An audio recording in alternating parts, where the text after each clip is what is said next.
Hello, je m'appelle Palen, si tu découvres mon compte aujourd'hui, bienvenue dans ta nouvelle safe place. Ensemble, on transitionne vers le véganisme. D'ailleurs, aujourd'hui, on va se demander ce que c'est, puisqu'il y a plein de choses qui tournent un petit peu autour de ce terme. N'oublie pas de t'abonner aussi pour voir les prochaines vidéos.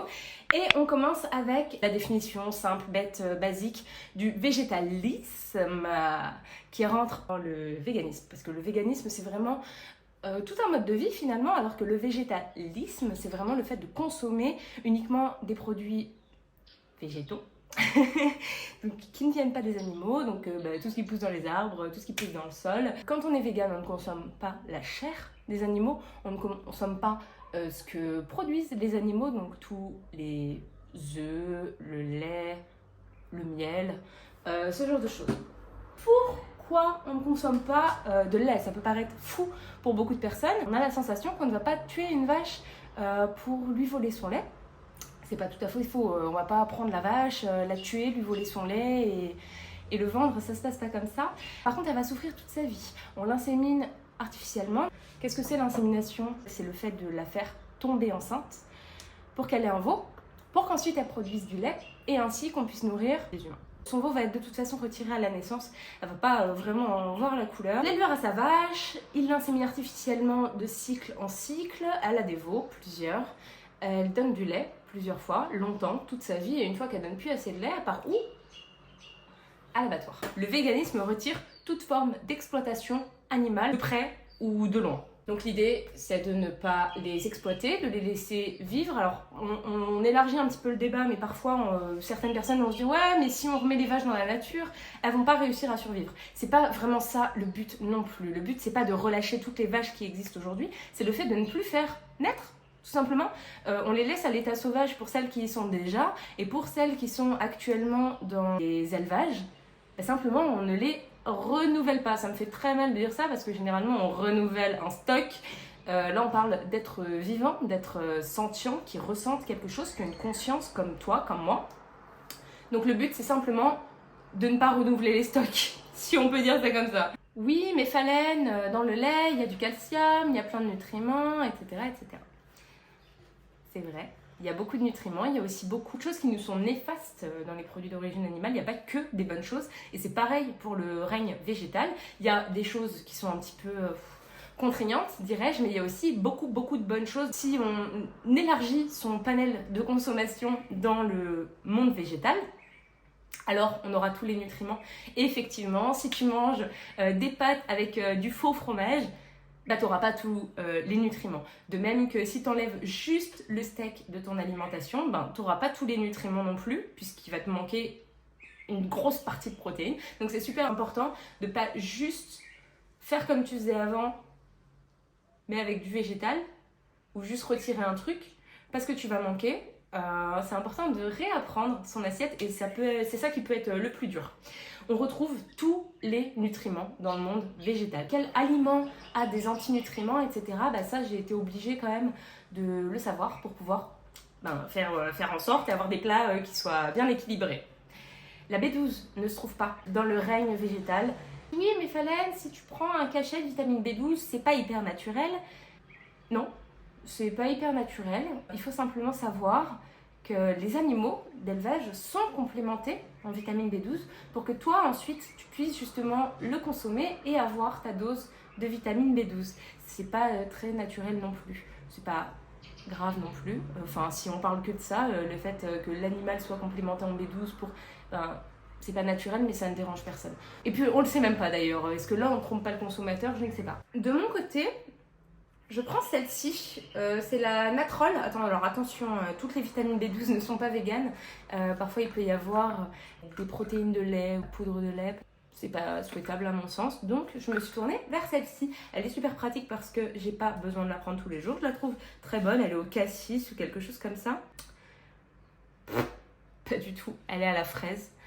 Ça n'a pas un goût de fraise, hein. Ça a plutôt un goût de cassis. Mais bon, c'est pas grave. Il y a 5000 microgrammes par gélule, donc ça nous permet de la prendre 2 fois par mois et non pas tous les jours. Donc on la prend le premier, le 15. C'est Mur et Noisette qui m'avait donné, qui avait donné cette astuce. Je trouve ça très pratique, donc je fais. Dans le cas où tu fais partie des sceptiques à l'alimentation végétale, c'est parce que les lobbies sont présents à tous les moments de notre vie, dès la plus tendre enfance, dans les écoles par exemple, dans les publicités. On connaît tous les produits laitiers sont nos amis pour la vie, on a grandi avec ça. Ils sont très malins. Ils savent comment faire pour rentrer dans nos esprits et surtout pour y rester. C'est beaucoup d'argent qui est brassé dans l'industrie laitière. Je ferai une vidéo sur le sujet. Les publicités jouent sur notre perception, sur notre manière de consommer aussi, beaucoup. C'est pas un secret, j'invente rien. Il faut simplement le savoir. Aujourd'hui, on sait que l'alimentation végétale, donc le végétalisme, est viable à tous les stades de la vie. Je répète, l'alimentation végétale est viable à tous les stades de la vie, de la naissance jusqu'à la vieille personne. Une fois que tu auras effectué tes recherches, si tu as toujours des doutes, si tu es toujours sceptique, tu peux juste tester un mois, tu peux juste faire des petits tests à ton échelle, par exemple demain supprimer la viande le soir ou te dire que tu manges de la viande 15 jours sur 2, donc tu vas commencer par être flexitarien, flexitarienne, tu n'es pas obligé de tout de suite viser le je mange plus aucun produit d'origine animale et tout. Pas du tout, ça c'est pas viable pour le coup parce que tu es habitué à manger tous ces produits, donc va doucement, va à ton rythme, tu peux simplement changer un tout petit peu tes courses et pas drastiquement tous tes placards. Tu peux aussi changer les produits qui posent souci à ta propre éthique, à ta propre morale. Si moi je décide de ne pas consommer de fromage, ça veut pas dire que pour toi ce sera bien de faire comme ça. Il n'y a pas de règle, c'est toi qui décides, tu as le choix, donc prends cette chance que tu as d'avoir le choix et fais tes choix avec ta morale, ton éthique et ce qui t'est possible. Tu as certainement des alternatives près de chez toi et dans les supermarchés, généralement, il y a des alternatives. On a souvent peur des carences dans le véganisme. Je fais des tests tous les ans, plus ou moins. Tu peux en faire aussi, tu peux en faire un maintenant pour savoir où tu te situes. Tu fais tes tests, tes modifications, etc. comme tu en as envie et tu refais des tests. Ton organisme, il n'est pas en carence tout de suite, il stocke beaucoup de choses pour justement prévoir les fois où tu manqueras. Donc si jamais tu manques, tu ne le sauras pas au bout de 3 semaines. Par contre, au bout d'un an, ce sera quand même beaucoup plus représentatif. D'ailleurs, je suis la seule de mon entourage à faire des tests. Les autres personnes ne sont pas véganes, mais ça ne veut pas dire qu'elles mangent mieux que moi ou que leurs repas sont plus équilibrés que les miens. Donc la question d'un point de vue santé, c'est pas est-ce qu'il faut être vegan ou non, mais plutôt qu'est-ce que je mange, quand et en quelle quantité. Parce que nous pouvons faire des mauvais choix alimentaires dans les deux cas. D'ailleurs, si c'est réellement ça qui te fait peur, dis-le moi en commentaire, on peut en discuter.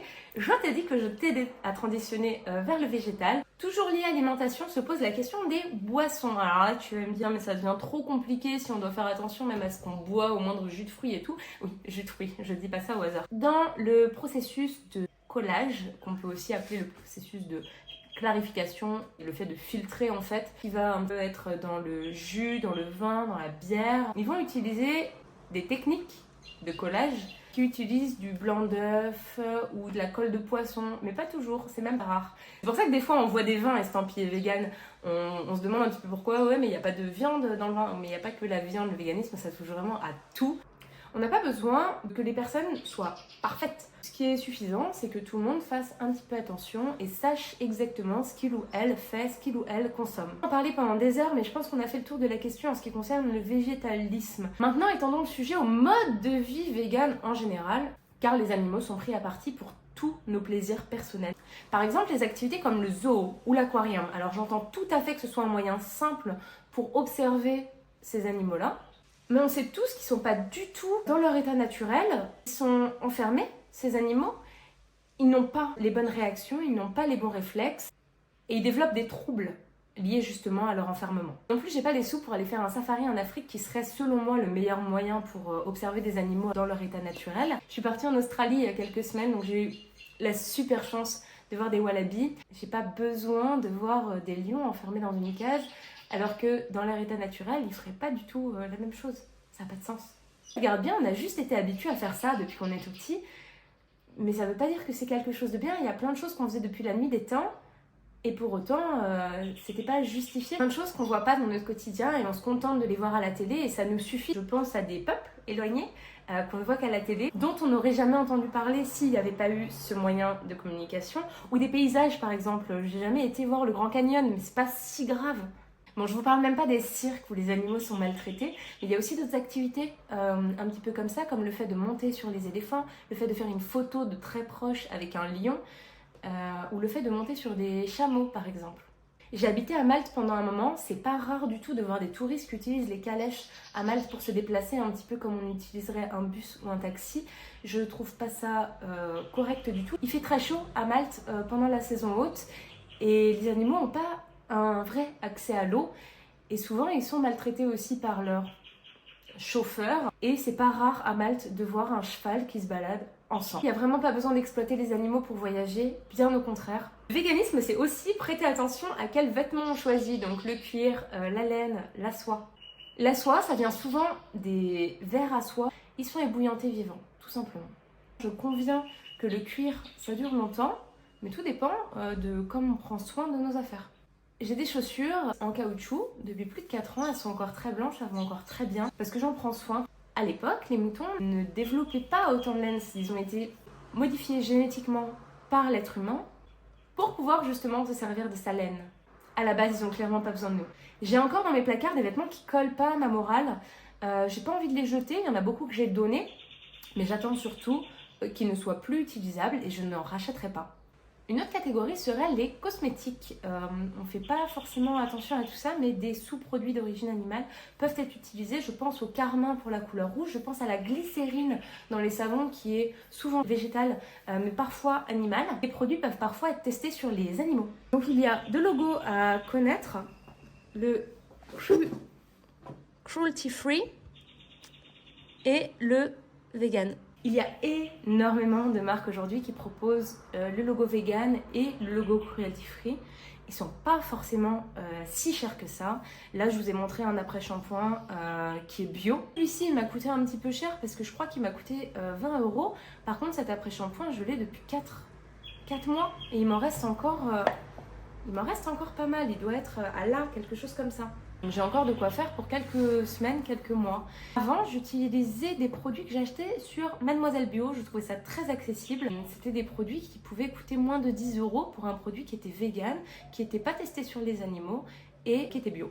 Pour le corps, par exemple, on a simplement trouvé une petite savonnette avec 3, 4, 5 ingrédients qui nous convient. J'habite en Calédonie actuellement et elle est faite par des petits producteurs de Calédonie. J'ai simplement eu à leur envoyer un message sur Facebook pour m'assurer que leur glycérine était bien végétale et pas animale. Ils m'ont répondu le jour même qu'elle était produite à partir de coco. Ici, la coco, ça pousse comme des orties. On peut même pas dire que ce soit pas écologique ici, la coco, parce qu'elle n'est pas récoltée par les singes comme la coco qui peut être récoltée en Asie. Ici, les cocos, elles poussent sur les plages. Enfin, vraiment, elle a besoin de rien. Elle n'a pas besoin de la main de l'homme. Elle n'a pas besoin de qui que ce soit. C'est écologique, c'est vegan, c'est zéro déchet.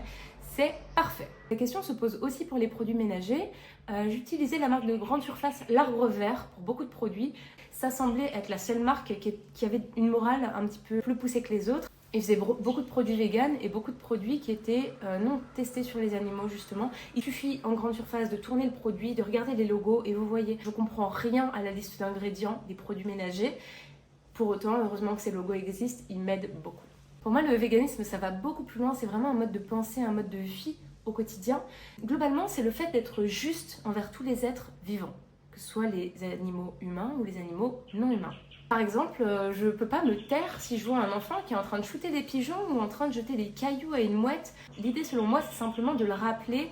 Je vais pas aller crier sur un enfant, mais au même titre que j'interviendrai dans la mesure du possible et sans me mettre en danger si je vois quelqu'un se faire agresser dans la rue, mais si je vois une mouette qui est en train de se faire attaquer par un enfant, je vais aussi réagir en disant 3 fois rien. C'est arrivé par exemple, on était à la plage avec des amis à Marseille et un enfant justement était en train de jeter des cailloux à une mouette. J'ai pas osé y aller tout de suite parce que c'est super délicat, j'ai pas envie que ça se transforme en dispute non plus. On s'est rapproché de cet enfant en allant nager et je lui ai simplement fait un commentaire en lui demandant si c'était sa mouette et s'il pouvait la laisser tranquille parce qu'elle avait visiblement très peur et que c'était sûrement très inconfortable pour elle parce qu'elle avait nulle part autre où aller. Et ils ont plus du tout embêté la mouette. Ça veut pas dire que la prochaine fois, il recommencera pas. En tout cas, cette mouette, elle a pu partir, elle a pu faire sa vie. C'était un moment qui me semblait injuste. Je pouvais y faire quelque chose. Ça fait pas du tout de moi une héroïne ou une sauveuse. Cet enfant, il refera ce qu'il veut dès qu'on aura le dos tourné. C'était une situation injuste. Au même titre que la personne qui agresse un être humain dans la rue, ben si aujourd'hui on aide cette personne elle réagressera quelqu'un d'autre demain peut-être, mais c'est pas pour ça qu'on va rien dire, rien faire et laisser cette personne se faire agresser. Globalement les gens aiment quand on est gentil avec eux, je pense pas que ce soit nécessaire d'agresser les gens ou de leur faire comprendre qu'ils font du mal ou qu'ils font mal les choses. J'ai pas la manière de faire qui est la bonne, toi non plus très certainement. Le but c'est simplement de composer avec les éléments qu'on a et de faire au mieux. On a fait le tour de la question et je te retrouve pour une nouvelle vidéo qui sera très certainement qu'est-ce que le véganisme n'est pas. Cette question n'a aucun sens, mais j'y ai trouvé une réponse. Bonne journée à toi!